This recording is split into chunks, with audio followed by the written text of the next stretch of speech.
And it is for that reason that it is in the best interest of our nation, including our national security, to invest in our HBCUs. And I say to my Republican friends, take back your party. The country needs a big, strong Republican Party. Here I say that as a leader in the Democratic Party, but we need a big, strong Republican Party. You've done so much for our country. Good evening, folks, and welcome back to the channel. So let's go over the very important stimulus check information that I want you to know. But first, don't forget to subscribe to my channel and share this video with your friends and family, because on this channel, I always do my very best in providing you with the most up-to-date and reliable stimulus check information. So it means a lot to me if you folks can subscribe to my channel. The good news is this: Democrats are racing ahead with a $3.5 trillion spending package that will boost funding for social programs and raise taxes, despite rumblings from Senator Joe Manchin. And he said that he might not support legislation with that price tag.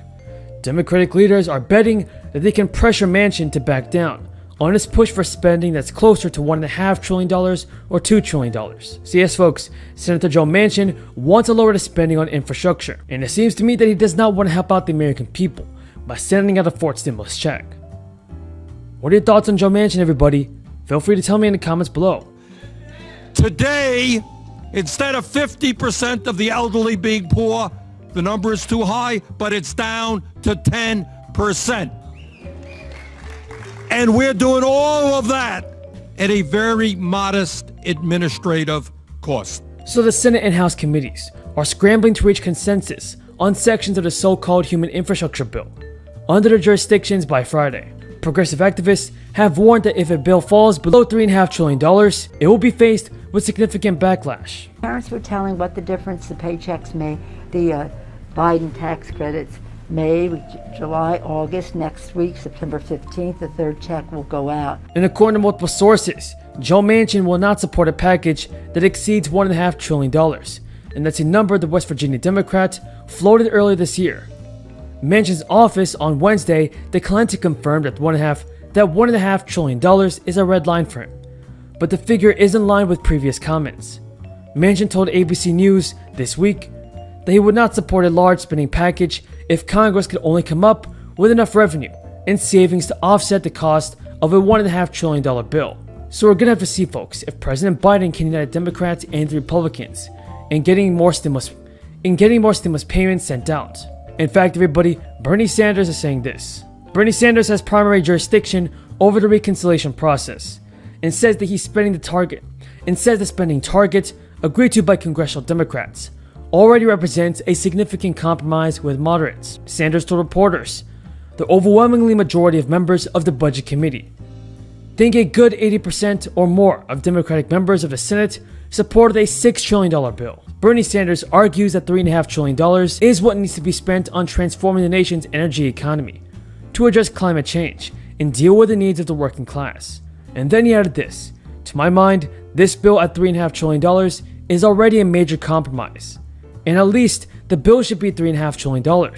So folks, we have Bernie Sanders that wants to have more spending done, while Joe Manchin is not. What are your thoughts on Bernie Sanders, everybody? Do you support Bernie Sanders, folks? Tell me in the comments below. Now folks, the second Golden State stimulus is what California is calling a second round of stimulus payments. It ranges anywhere from $500 to $1,000, and it'll be going up by mail or direct deposit through the end of the year.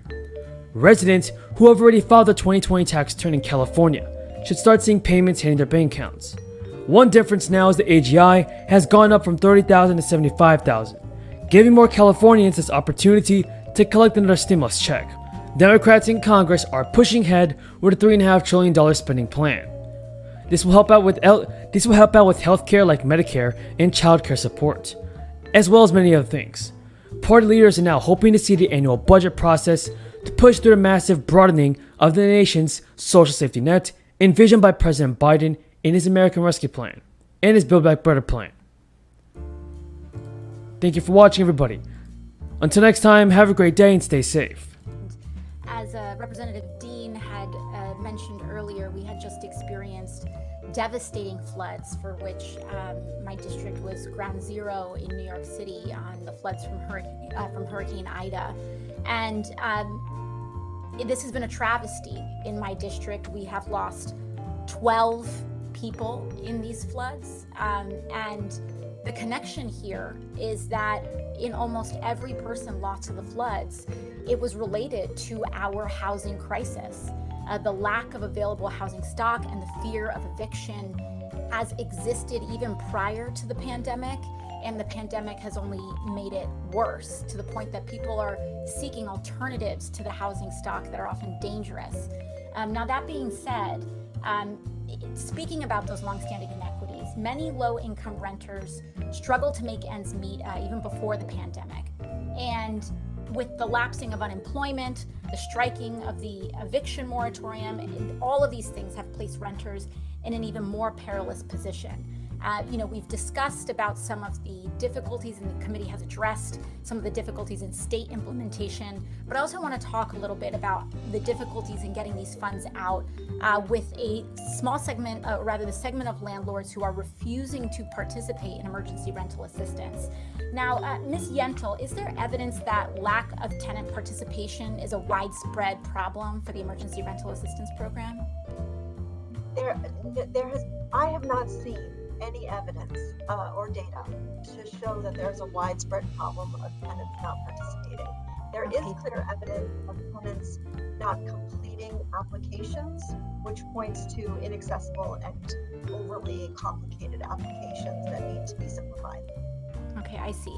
And would you say that in relation to tenant participation, is lack of landlord participation in the program more of a frequent problem that we're noticing? We have seen evidence of this, yes.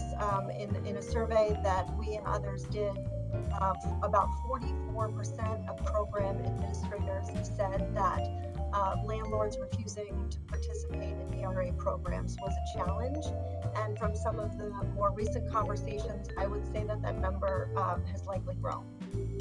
So that means that when landlords refuse to participate, some emergency rental assistance programs are not required to provide assistance directly to tenants, and they could face eviction or homelessness if their landlord vetoes the application. Is that right?